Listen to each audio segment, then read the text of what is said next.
पिंसल की तरह बनो। एक आलिम दीन बैठे पिंसल से कुछ लिख रहे थे। उनका बेटा करीब आया और ततलाते हुए दरियाफ्त किया, बाबा आप क्या लिख रहे हैं? उस आलिम दीन ने मुस्कुराते हुए अपने बेटे से फरमाया, बेटा मेरे लिखने से भी ज्यादा अहम ये पिंसल है जिससे मैं बैठा लिख रहा हूँ, और मैं ये चाहता हूँ कि जब तुम बड़े हो जाओ तो तुम इस पिंसल की तरह बनो। उस बच्चे ने ताज्जुब आमेज निगाहों से बाप को देखा और फिर बड़े गौर से पिंसल को घूरने लगा, और वो इसकी किसी ऐसी खसूसियत को तलाश करने लगा जिसकी बुनियाद पर बाबा जान इससे पिंसल जैसा बनने का मुतालबा कर रहे थे।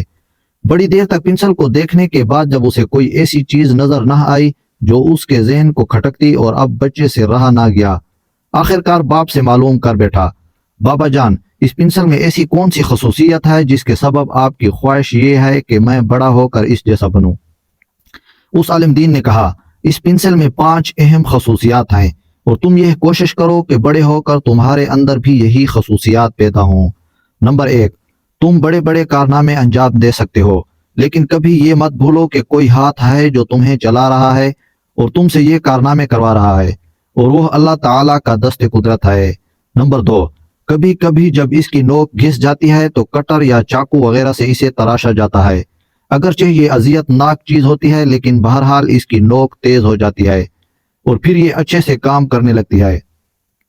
बस तुम्हें भी ये जान लेना चाहिए कि इंसान को अगर कोई दुख और सदमा पहुंचता है वो इसलिए होता है ताकि तुम बेहतर कारकर्दगी का मुजाहरा कर सको। नंबर 3, पिंसल ये इजाजत देती है कि अगर कुछ गलत तहरीर हो जाए तो तुम रबड़ से इसे मिटाकर अपनी गलती की इस्लाह कर सको।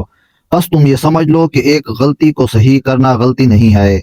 नंबर 4, ये बात भी जहन नशीन रहे कि पिंसल की लकड़ी और इसका खोल लिखने और तहरीर करने के काम नहीं आता, बल्कि लिखने के काम हमेशा वो मगज आता है जो इस लकड़ी के अंदर छुपा हुआ होता है। बस हमेशा तुम इस चीज का ख्याल रखो कि तुम्हारे जिस्म की कोई हैसियत और अहमियत नहीं है, बल्कि इसके अंदर छुपी तुम्हारी रूह और ज़मीर कद्र कीमत वाला है, जिस्म नहीं।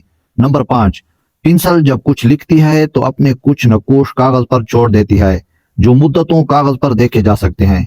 बस तुम भी ये बात समझ लो कि तुम जो भी काम करोगे इसके नकूश तुम्हारे बाद बाकी रहेंगे।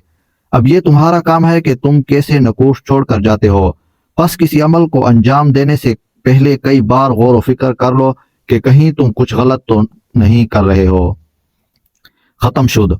उम्मीद है वीडियो आप दोस्तों को जरूर पसंद आई होगी।